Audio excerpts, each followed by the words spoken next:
We broke 15, Danny said, chalking a bright white mark on the nursery wall. How long before you run?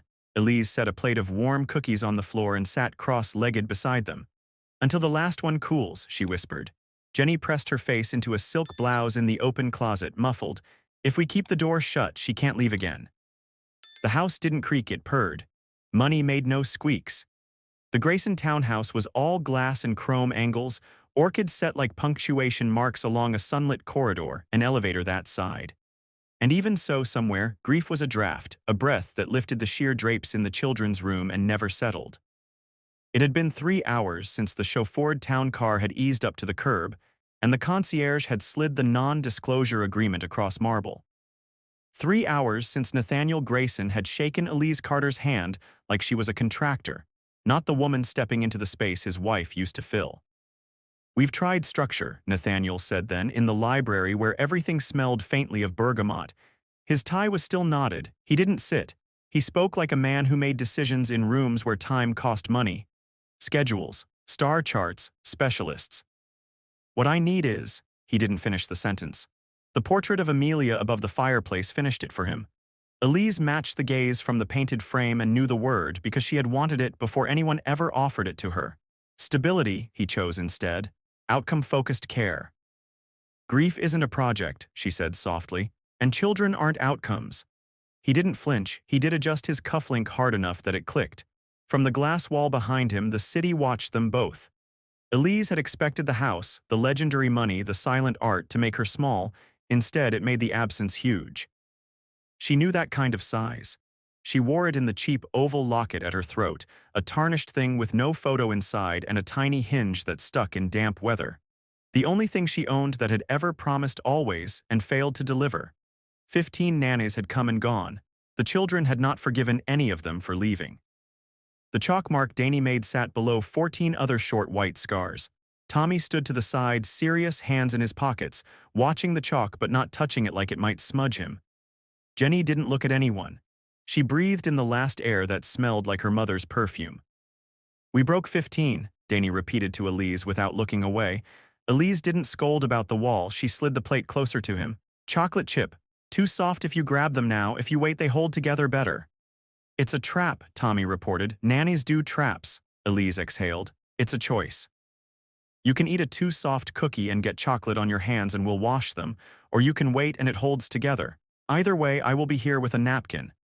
They pretended not to hear that last sentence. Jenny inhaled the silk deeper. Danny's eyes flicked down to the cookies and away like they were bait. Tommy moved one cookie precisely half an inch with his toe, aligning it to the edge of the plate. He only touched the napkin when she put it within reach and didn't ask him to take it. Where's your behavior chart? Nathaniel had asked from the door earlier. He'd followed her up from the library, too restless to delegate this, too terrified to engage it. His shadow had filled the nursery. Grief doesn't hold to charts, Elise had answered, but it loves rituals. Rituals, he echoed like it was a foreign word. Places, repetition, the same story said until it stops pulsing under the bed. She tapped the corner of the room, the only space not regulated by furniture or framed achievements. This is going to be the warm place, blankets, a timer. When feelings are big, we sit on the floor and breathe until our insides stop shouting. Danny laughed then, loud, wild, a dare. That's stupid. Probably. She didn't argue. But it's soft. Try it or don't. It's still the warm place. The gauntlet came next, because it always does. Elise discovered the paint trap in the hallway the way all true discoveries happen, instantly and entirely. The balloons perched above the doorframe like harmless party leftovers. She pushed the door and the world burst Hyde Park purple. Paint sluiced over her hair, down her shoulder, splattering the warm place blankets she'd piled in her arms. Danny's laugh died in his own throat. Elise stood absolutely still. She set the blankets on the paint-slicked floor and blinked purple out of her eyes. Mrs. Alvarez, the housekeeper, clapped a hand over her mouth and whispered, Dios mío, from the kitchen doorway. Elise pressed her lips together, tasted latex and sugar. Mrs. Alvarez, she called gently, could I borrow 3 towels I won't feel bad ruining? She, Nina, Mrs. Alvarez breathed, half grinning despite herself at the sight. I bring you a whole funeral for those towels. She disappeared and returned with a stack fit to bury a body. Si Quetta, she murmured to Elise as she handed them over. She stays. Tommy had loosened 3 chair screws in the breakfast nook. Elise found that out when her chair tilted like a ship halfway through one of the 1,000 meals the rich eat without tasting. She caught herself with a hand braced on the table and her breath, neither breaking. She flipped the chair over calmly. "Hand me a screwdriver," she asked to no one in particular. Tommy's ears went pink. He fetched one, placed it in her palm like it might burn him.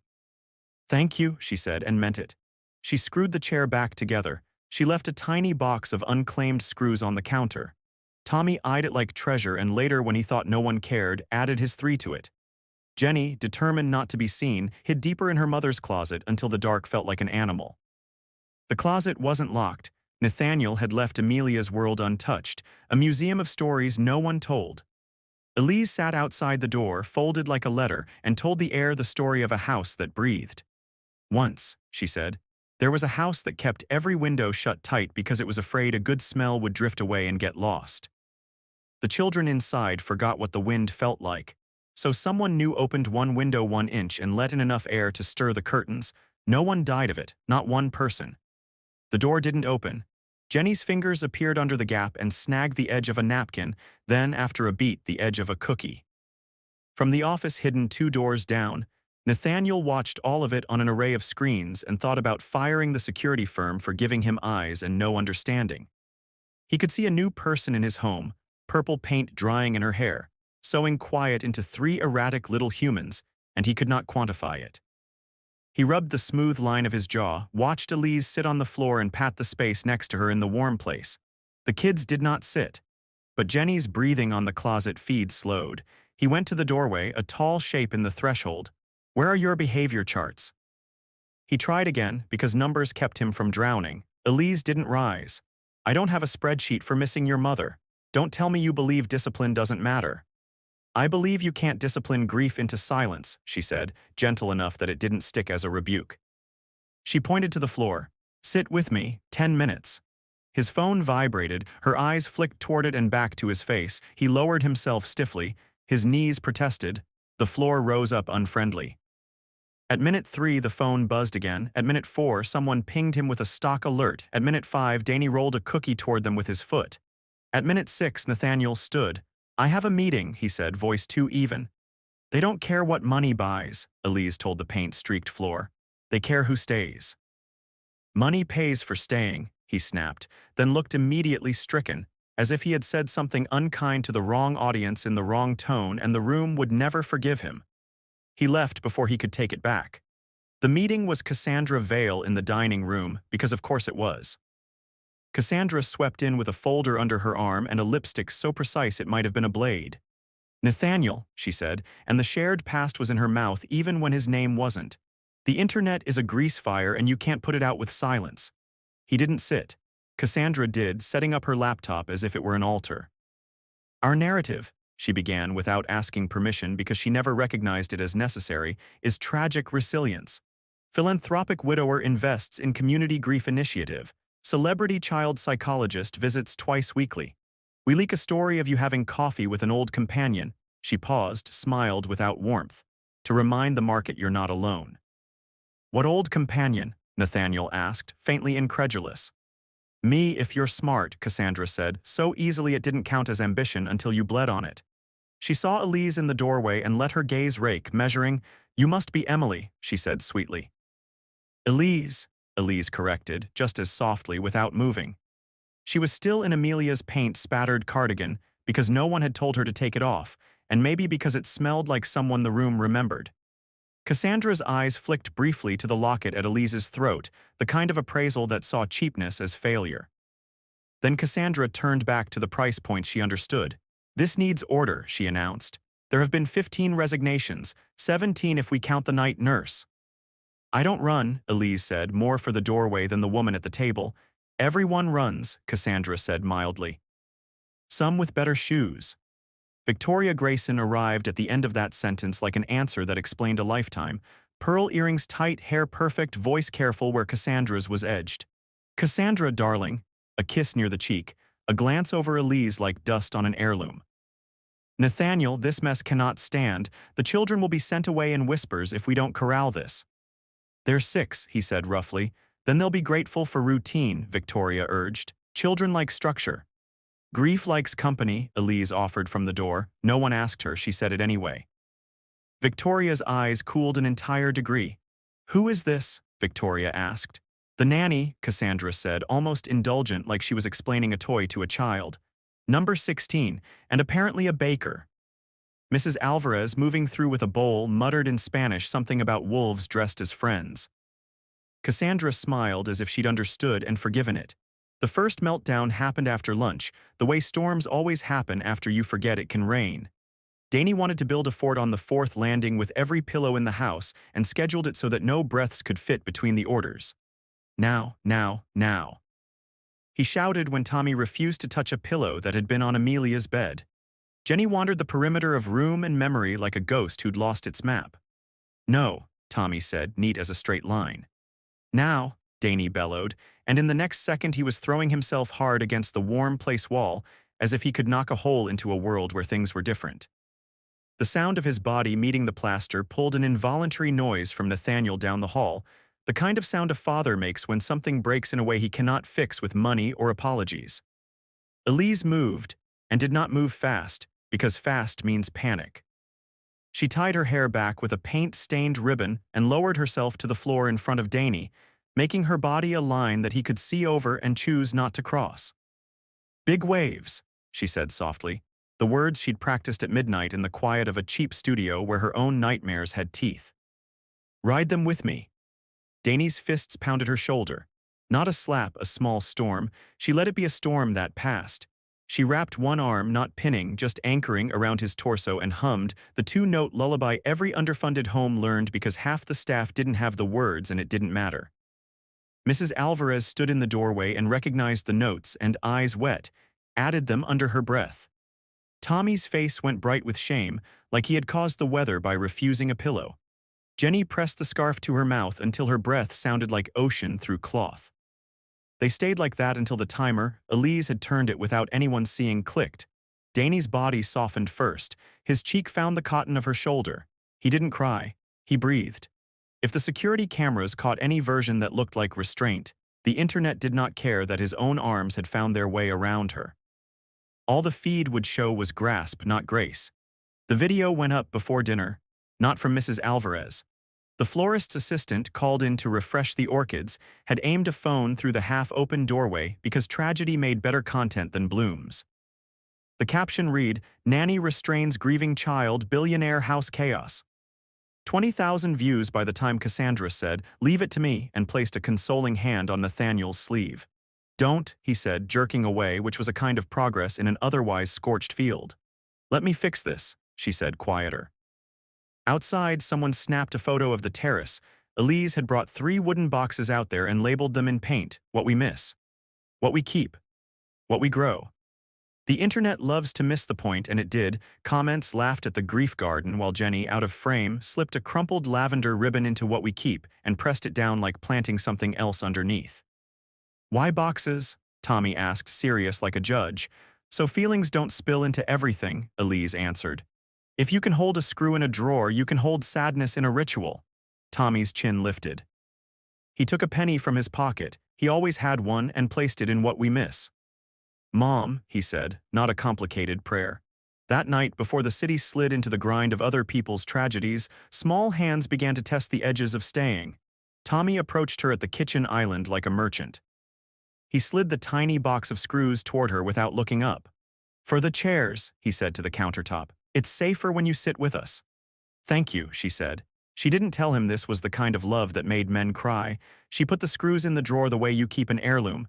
Jenny found Elise on the terrace, twilight turning everything plum. She stood so close their shoulders nearly touched and whispered, "If I sleep in her scarf, will the smell fade?" "Smells fade," Elise answered, "because lies make grief worse.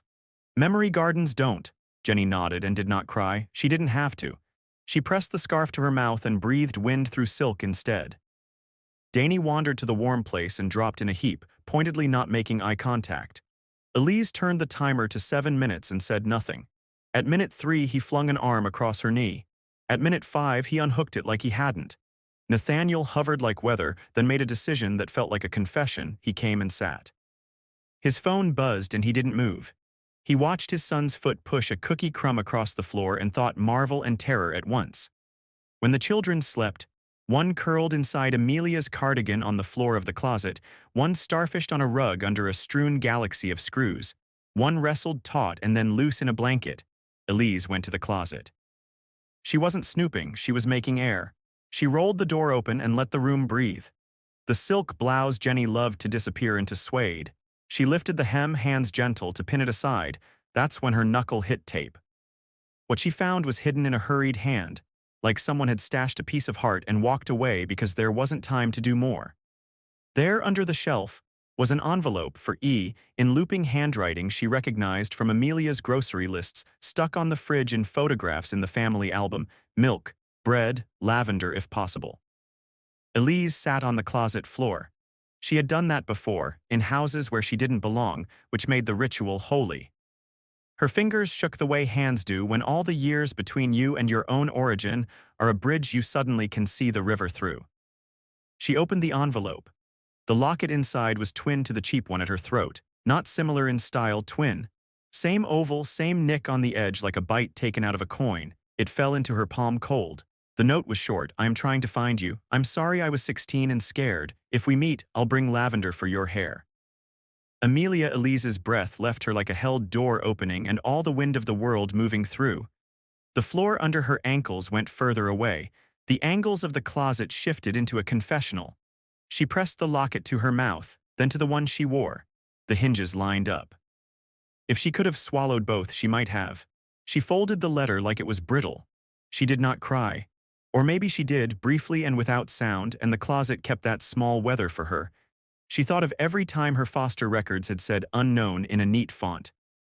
She thought of a teenager with trembling hands and a secret she had to give away. She pressed her forehead to the hanging silk and inhaled the ghost of lavender until her head hurt. She laughed once, a wrecked sound. This was impossible, which in her life only ever meant waiting a little longer for the proof to catch up to the truth. Mrs. Alvarez's voice from the doorway was a knock itself. There is a lady from CPS. She is asking for Miss Elise or Mr. Grayson. Of course there was. The video had flown too far. Cassandra had already made 3 calls, one of them anonymous, because professional concern wore a mask. Elise stood, wiped her cheeks, and slid both lockets inside her shirt, close to the skin where warmth might teach them to be kinder. In the front hall, Ree Patel stood with a folder held like a shield, her eyes respectful and wary, the way people look when they expect to have to take something from someone and hate that it's their job to do it. An anonymous report, Ree said before anyone else could lie. Multiple caregiver turnovers, a troubling video, I need to see the children and the nanny. I'm the nanny, Elise said, though the word felt flimsy now, too small. Cassandra leaned against the doorway with her arms crossed and the expression of a woman whose 2 white teeth would catch all the light of the cameras outside and none of the truth inside. We all want what's best for the children, Miss Patel, she said smoothly, that PR hush. We've been concerned for some time. Elise, Nathaniel said sharply, not to correct her. To say her name, to stake it in the air. Ree glanced at the terrace where 3 wooden boxes waited like questions and at the rug where someone had taped an outline that said warm place in blocky 6-year-old letters. She smelled cookies and the faint chemical echo of purple paint. She saw the chalk tally on the wall and beside it, one small place where someone had tried to rub out a number and it had smudged into a ghost. Miss Carter, Ree said, tell me what I'm walking into. Elise knelt before the triplets first, because the only way to teach children about authority is to show them a kinder kind. Visitors are here to make sure we're safe, she told them in the language of kindergarten and court. We are going to show them how we stay. Danny's hand found hers under the blanket with the stubbornness of someone who refused to be seen needing. Tommy lifted his chin and straightened the screws he'd lined up on the floor. Jenny tucked the scarf's tail under her knee and sat on her hands so they wouldn't fly away. Ree watched all of it and wrote nothing down immediately. On the terrace, the orchids nodded with the breeze like someone agreeing from a distance.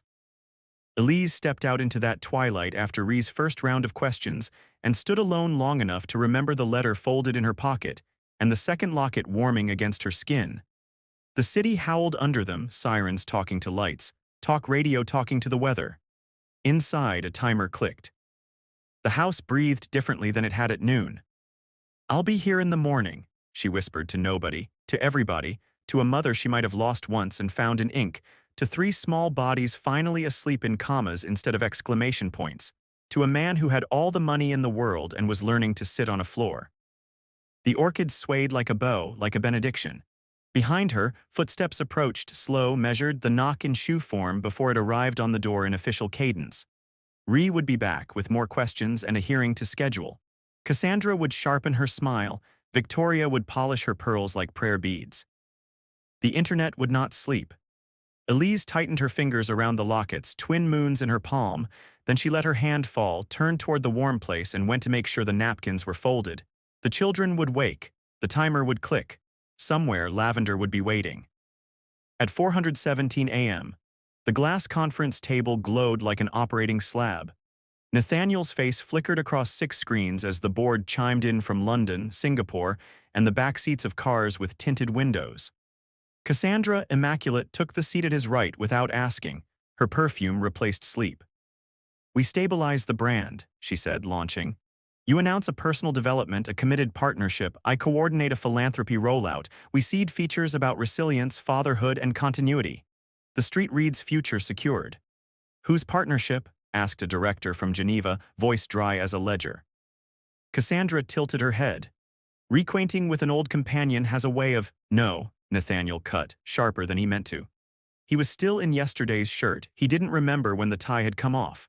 A camera caught, in the reflection behind him, 3 small forms dropped like fallen stars across a living room rug. He had sat on the floor until he forgot meetings had minutes.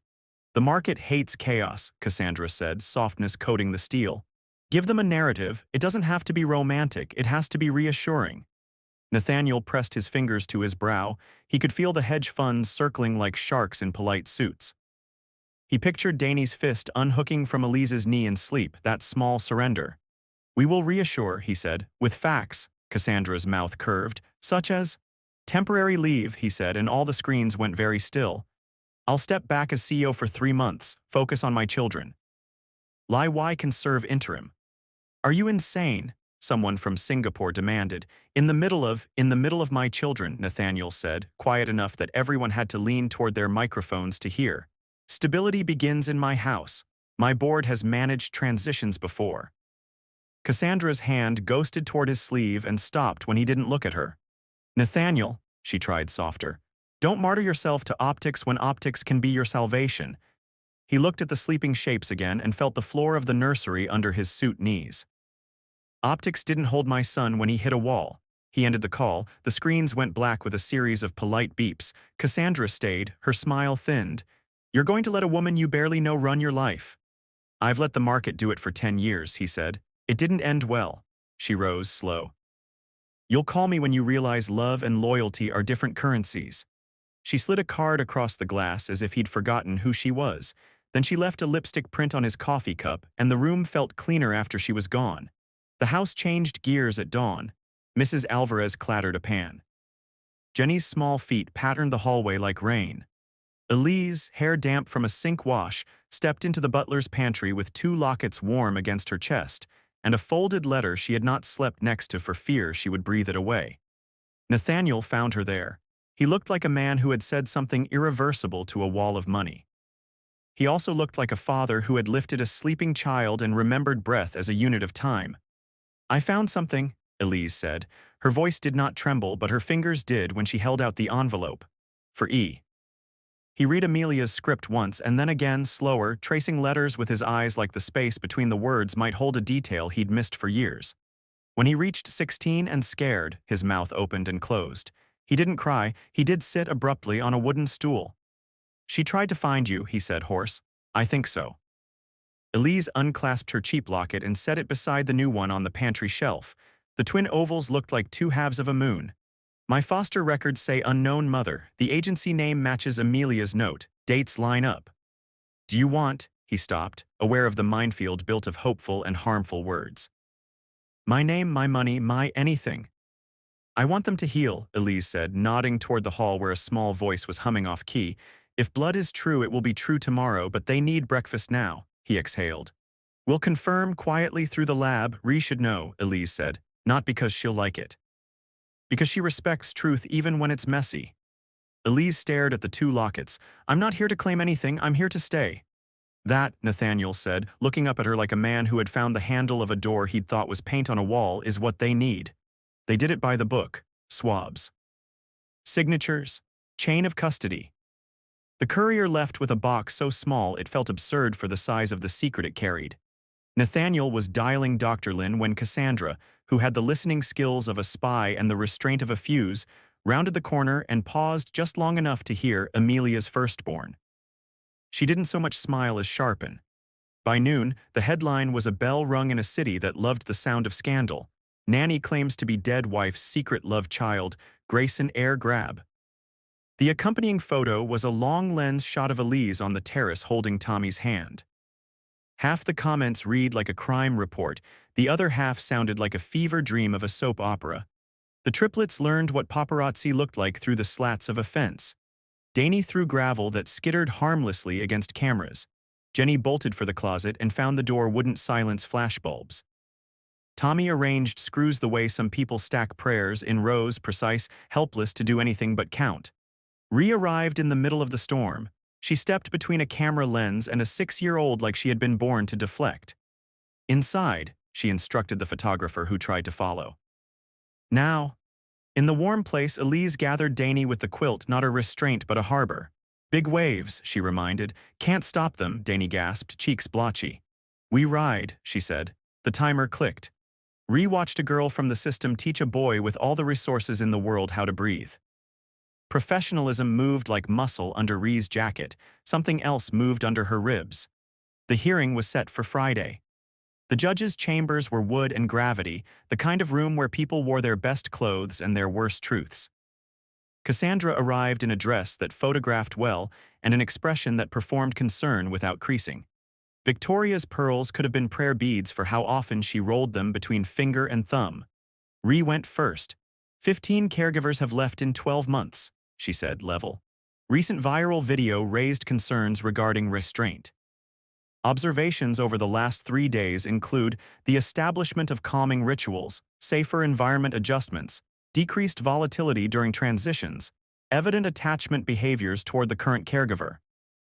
Attachment can be unhealthy, Cassandra interjected, a purr with teeth. Especially when the caregiver has a personal agenda. There are credible reports, she skimmed her phone as if reading it there would make it more true, that the nanny, Miss Carter, believes herself to be Miss Grayson's child. Believes, Elise said, more curious than barbed. It made Cassandra blink. You deny, Cassandra pounced. I disclose, Elise said, turning to the judge, who had watched the room with a patience that made people tell on themselves. I found a letter in the family home, a locket. There are matching agency records. A test is underway through Grayson Labs with county oversight. It is not why I came, it is not why I stay. If true, it deepens my responsibility. If false, it changes nothing about how these children's grief fits in their bodies and what we do with that. Dr. Lynn spoke next. He had the bedside voice of a man who had sat near 1,000 small storms and learned which umbrellas held. Trauma-informed care prioritizes safety, consistency, and attunement, he explained. What Miss Carter has established, warm place, memory boxes, predictable co-regulation, is clinically sound. The video in question, when viewed in full context, shows appropriate supportive hold during self-harm risk. I reviewed the security footage. She narrates, she times, she releases. No evidence of punitive restraint.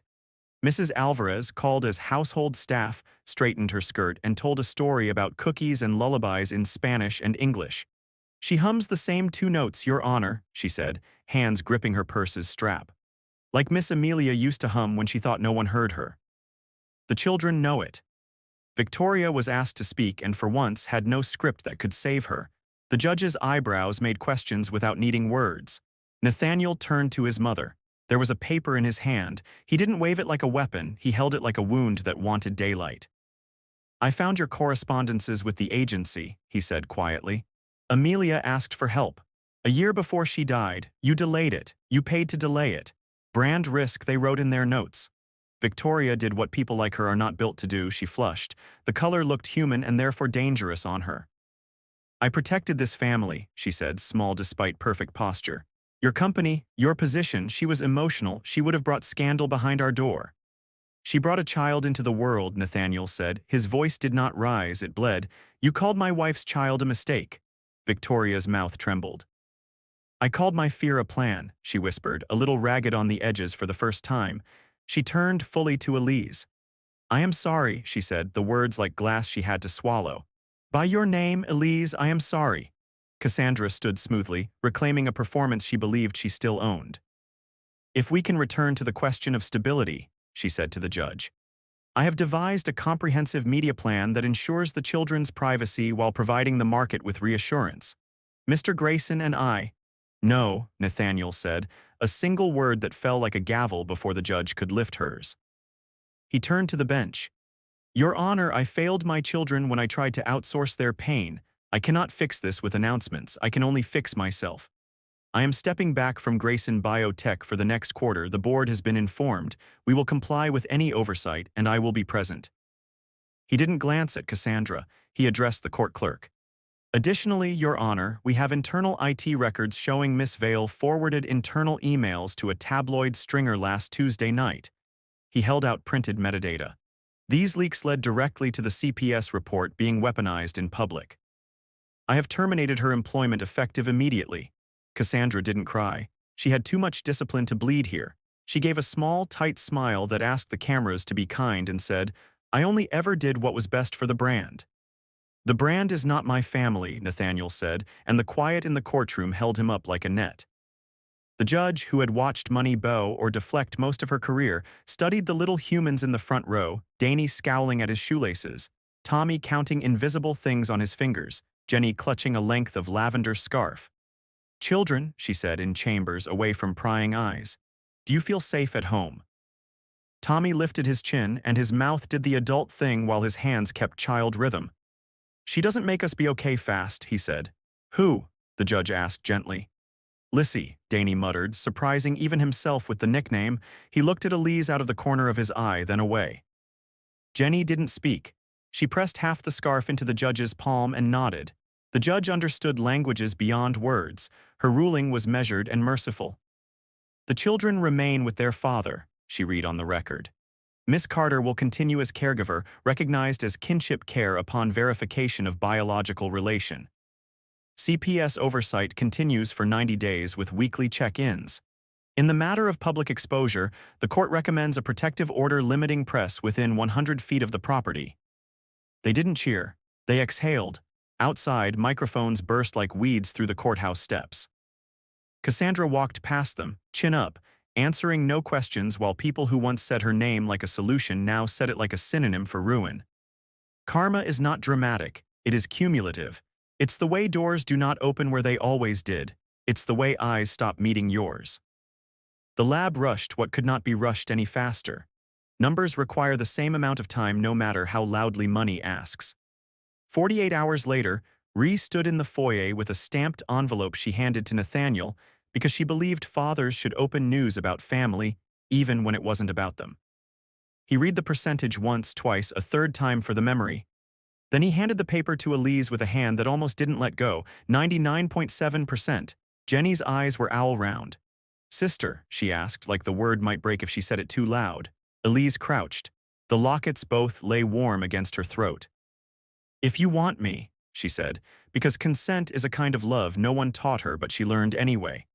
Danny considered her like a general appraising a new recruit. He scowled, then climbed into her lap with a ferocity that knocked them both back a half-inch on the rug. Don't go, he said into her shoulder, fierce as prayer. Tommy pressed a screw into her palm and said solemn, for your drawer. It was the closest he knew to vows.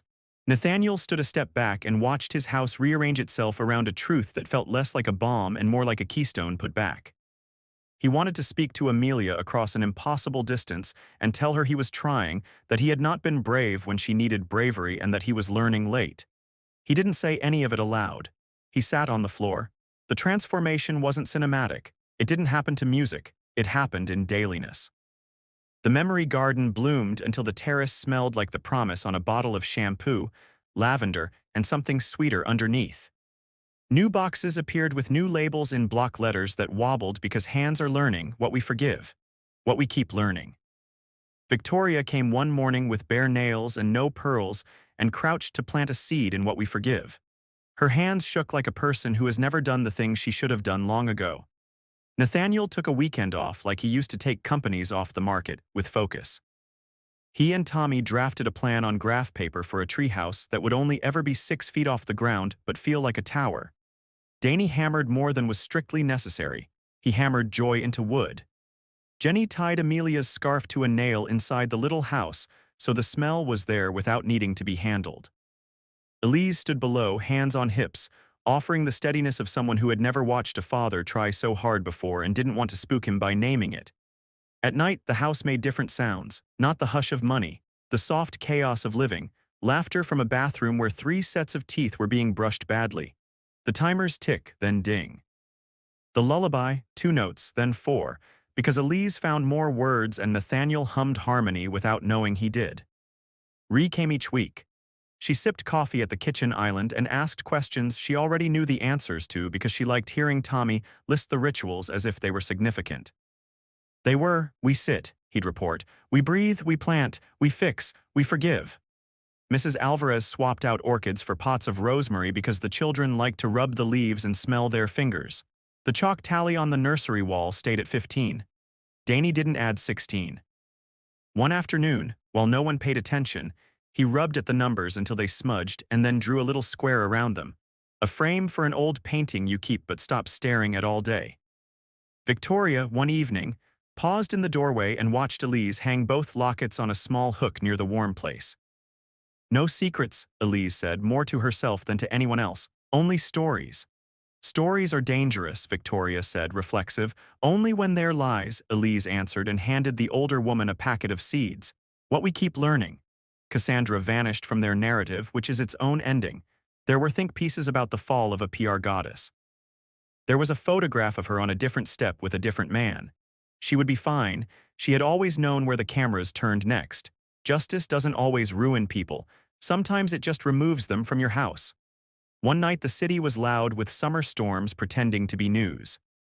Nathaniel sat on the floor in the warm place without being asked, because he wanted to, because his skeleton now understood the shape of this room. The triplets fell against him in a dream tangle of elbows and hair. Elise leaned in the doorway with a book she wasn't reading, watching the rise and fall of small chests like waves that had finally found shore. He looked up, met her eyes, and something passed between them, neither announcement nor strategy. A recognition. They were not a picture anyone would have drawn if asked 2 years ago. They were something else, a stitched-together quilt that wasn't pretty in places and warm in all the right ones. Money hummed in the grids of the city. It hummed in accounts and through wires and in the heads of people who worshipped it.